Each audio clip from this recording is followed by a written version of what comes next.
नमस्कार दोस्तों, welcome to my channel. मैं विजय।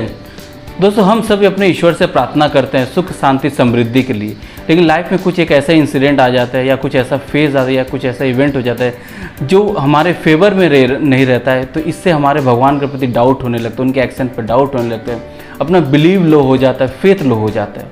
दोस्तों, इस तरह का जब भी सिचुएशन आए अपने भगवान पे, तो अपने डाउट पे डाउट कीजिए, बिलीव पे बिलीव कीजिए, फेथ पे फेथ कीजिए।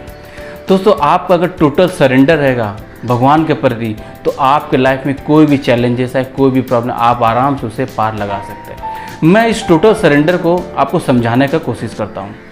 दोस्तों, द्रौपदी का चिरहरण हो रहा था, दुर्योधन के इंस्ट्रक्शन पे चिरहरण हो रहा था। तो दुर्योधन के इंस्ट्रक्शन जब चिरहरण हो रहा था, तो द्रौपदी ने अपने आप को बचाने के लिए हर किसी से हेल्प लेने की कोशिश की, चाहे वो कृपाचार्य हो, चाहे द्रोणाचार्य हो, चाहे महात्मा विदुर हो, चाहे भीष्म पितामह हो, जितने भी लोग उस सभा में थे, दुर्योधन की सभा, सबसे हेल्प ली, लेकिन कोई हेल्प नहीं आया।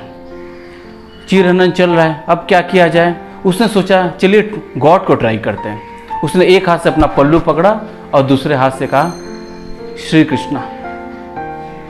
मदद नहीं आया।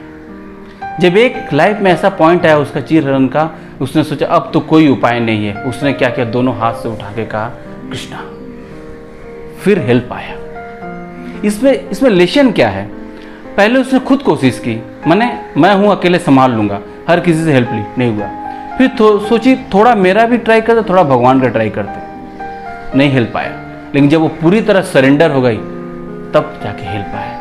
इसे कहते हैं टोटल सरेंडर। जब आप भगवान के प्रति टोटल सरेंडर होता है तो हेल्प आता है। दूसरे सबसे बड़े एग्जाम्पल है या सबसे बेस्ट एग्जाम्पल है, तो वो हनुमान जी। दोस्तों, हनुमान जी आपको सभी को पता है, वो राम के बहुत बड़े सेवक थे। दोस्तों, वो जब भगवान राम के बराबर खड़े होते थे, वो अपने आप को गिल्टी फील करते थे कि मैं उनके बराबर कैसे खड़ा हो सकता हूँ, ये तो मेरे भगवान का इंसल्ट है। वो थोड़े से झुक जाते थे। और भगवान जब बैठे रहते थे, वो खड़े रहते तो भी उनको फील होता था मैं भगवान से बड़ा कैसे होता, मैं उनसे खड़ा कैसे हो सकता हूँ। वो टू डाउन बैठ जाते थे।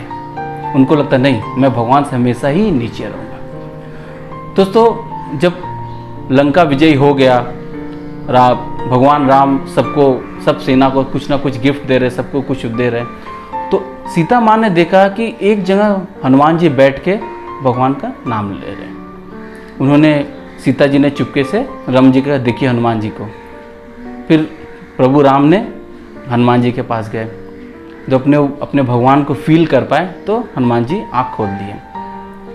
प्रभु राम ने कहा मैं तुमसे बहुत खुश हूँ, तुम मेरे संग बैकुंठ चलो, मैं तुमको अपने संग बैकुंठ लेके चलता हूँ। इस पर हनुमान जी ने कहा एक बात बताइए, बैकुंठ में आप रहेंगे क्या? राम जी ने कहा देखिए मैं तो नहीं रहूँगा, मैं वहाँ पे एक एज अ महाविष्णु के फॉर्म में रहूँगा, वो तो कॉज है, मैं तो इफेक्ट हूँ। हनुमान जी का आँख में बहुत आंसू आ गया, आंसू है। उन्होंने कहा मैं नहीं जाऊँगा, जहाँ प्रभु राम नहीं वहाँ मैं नहीं जाऊँगा। इसको कहते हैं टोटल सरेंडर। दोस्तों, तीसरा एग्जाम्पल मैं दूंगा अर्जुन का। महाभारत होने वाला था, दुर्योधन और अर्जुन कृष्ण के पास गए मदद लेने के लिए, युद्ध के लिए। कृष्ण ने कहा कि मैं तो युद्ध नहीं लड़ूंगा, मैं शस्त्र नहीं उठाऊंगा, अब देख लो क्या करना है। एक तरफ मैं हूं और दूसरी तरफ नारायणी सेना है, किसको क्या चाहिए? अर्जुन ने बिना सोचे समझे, कुछ दिमाग नहीं लगा, टोटल सरेंडर थे कृष्ण के प्रति। उन्होंने कहा केशव मुझे आप चाहिए और मुझे कुछ नहीं चाहिए। और दुर्योधन बहुत खुश था, वो सोचा मुझे तो सेना मिल गई। और उसने ये भी सोचा मैं कृष्ण का करूँगा, ये तो ना लड़ेगा ना अस्त्र है, मैं इसका करूँगा, नारायणी से तो लड़ेगी। पर अल्टीमेटली हुआ क्या? किसके कारण महाभारत युद्ध पूरा जीत पाए? कृष्ण भगवान, क्योंकि अर्जुन का पूरा सरेंडर था। दोस्तों, मैं और एक एग्जांपल देता हूँ अपने भरत जी का। भगवान राम जब वनवास चले गए, सब उनको फोर्स करने के लिए आप गद्दी संभालो। एक भाई ने अपने पिता का पालन किया, अब तुम्हारी बारी है, तुम उसे करो।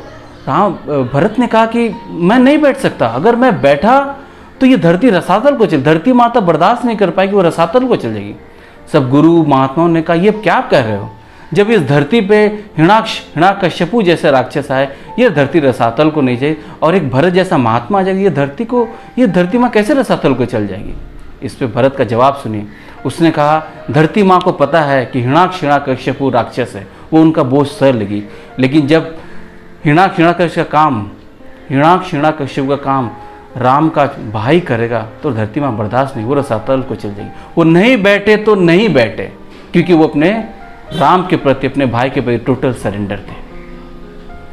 दोस्तों, ये मैं कुछ एग्जाम्पल दे रहा हूँ टोटल सरेंडर का, ताकि आप भी अपने जब किस भगवान, जो भी भगवान को आप मानते हो, अपने ईश्वर, अल्लाह, जीसस क्राइस्ट, गॉड, जो भी आप मानते हो, उनके प्रति सरेंडर रहें।